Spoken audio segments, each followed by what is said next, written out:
I'm Jen, your local New York City guide, and New York has one of the most iconic skylines, second only to Hong Kong, with the most skyscrapers in the world. There are too many to remember, so these are my top favorite buildings and all of the history and design behind the buildings. The names you actually should remember. Click that subscribe button, check out the blog post linked down below for more, and let's go.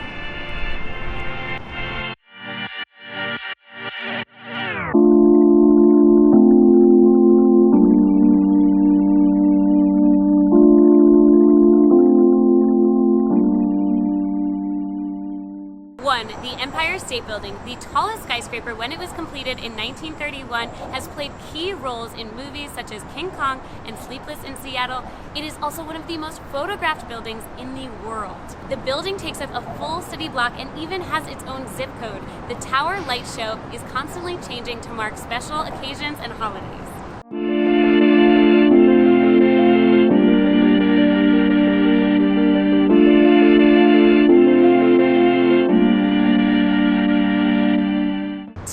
The Chrysler Building is actually my favorite building in the skyline. Before the Empire State Building was built, this was the tallest building in New York for only a couple years.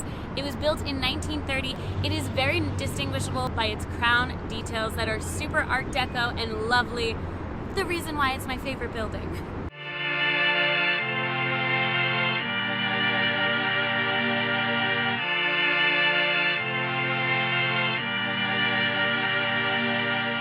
The World Trade Center, also known as the Freedom Tower, stands where the Twin Towers once stood and is actually the tallest building in the Western Hemisphere. The One World Observatory is a great view of downtown, including the Brooklyn Bridge. I also love the elevator experience, which shares the history of New York City as it is built up from the ground in these beautiful screens display.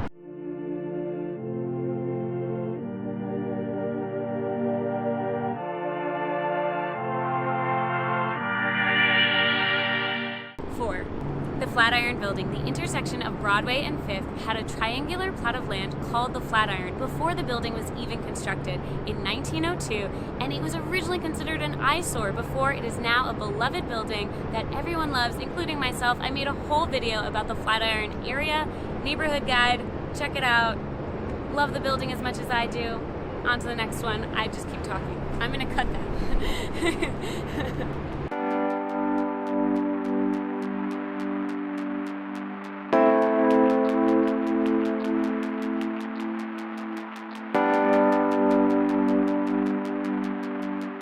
5.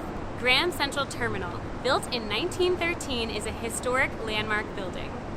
From the opal-faced Tiffany glass clock in the center of the main concourse to the Vanderbilt Acorns, to the Whispering Gallery where visitors can whisper and be heard on the opposite corners, this place makes time travel seem possible. Eat and drink in style at the Oyster Bar with the grand vaulted ceilings or the swanky Campbell apartment bar. The most notable feature of this beautiful white marble building has to be the famous ceiling, which was recently restored to its former glory. The green ceiling of constellations was actually painted on backwards, which some say was done on purpose to show God's view of the stars. Almost 1 million people pass through its doors annually, second only to Times Square as the most popular New York City attraction.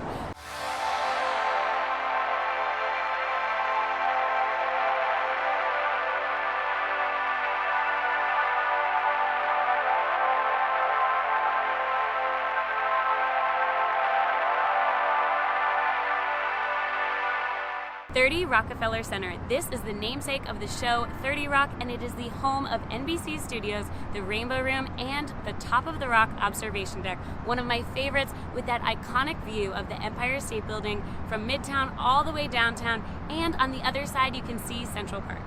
The 1932 photograph Lunch Atop a Skyscraper was taken during the building's construction of the 69th floor.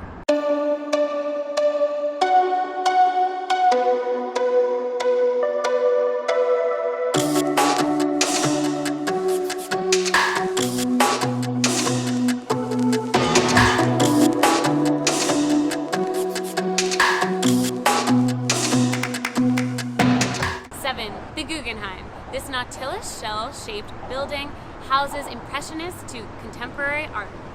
Frank Lloyd Wright designed this spiral-shaped building with domed skylight that allowed visitors an uninterrupted viewing experience and perspective of multiple exhibits on different floors at the same time.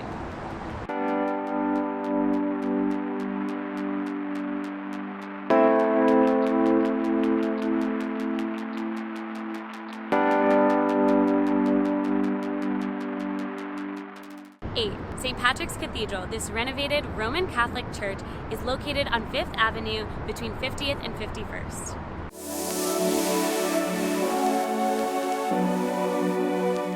San Remo. Not many people know the name of the San Remo building, but it is super iconic. It is in almost every single photo of Central Park. It is that twin-towered apartment building that is actually 27 stories.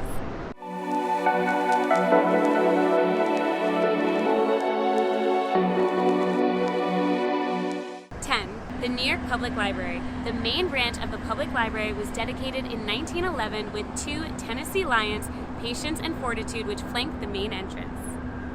2 must-see rooms in the library are the Rose Main Reading Room and the Map Division.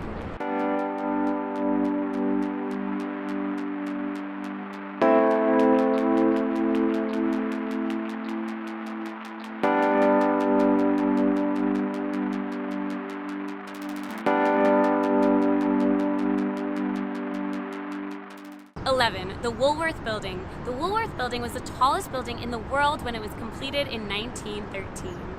Millionaire Frank W. Woolworth commissioned Cass Gilbert to construct the white terracotta building with ornate Gothic details. It was also included in the Fantastic Beasts and Where to Find Them franchise that J.K. Rowling included as the headquarters to the Ministry of Magic.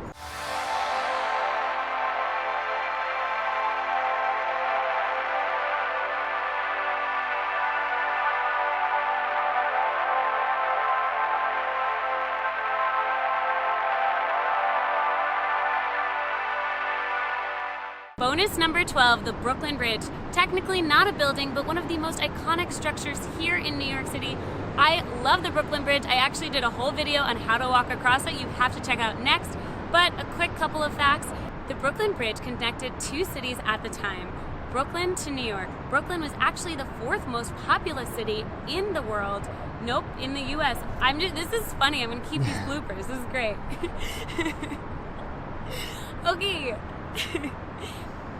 The Brooklyn Bridge connected 2 cities at the time, Brooklyn to New York. And at the time, Brooklyn would have been the 4th but one last time, this is it, I swear. Okay. The Brooklyn Bridge connected 2 cities at the time, Brooklyn to New York, and Brooklyn was the 4th most populous city in the US at the time. I did it! Woo! This Nautilus shell, the Guggenheim. This Nautilus shell, the Guggenheim. This 11. The Woolworth Building. The Woolworth Building was completed by billionaire, and that wasn't my line. I lied. He was a millionaire. Okay. This is why I say that with voiceover. Okay. 11. Woolworth Building. It was the tallest building in the world when it was completed in 1913. It's up from the ground in these beautiful screens display, and then when you come out, and I'm just still talking. Why am I talking? I don't know. There's cute dogs. Okay. Stick to your line. Okay, the One World Observatory. Okay. It was constructed in 1869. Yes. The Brooklyn Bridge was constructed in 1869, and it was, that's all I got. Oh, I know. Okay, I wrote all of this. Okay. 5. Grand Central Terminal. Built in 1913. Yes. To construct the I don't know how to pronounce that. Bow Arts? Oh, I don't know. I'm gonna cut it. It's terracotta. That's a hard one.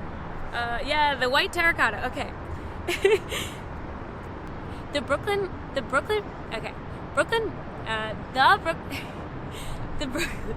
I'm messing up at the end. I don't know why. Woo! We did it. That's it. Yes. Thank you so much for watching this video. If you enjoyed it, please click that like button, subscribe, share it with friends, Check out the blog post linked down below for even more details. As always, say yes to new adventures, and I'll see you next time. Bye.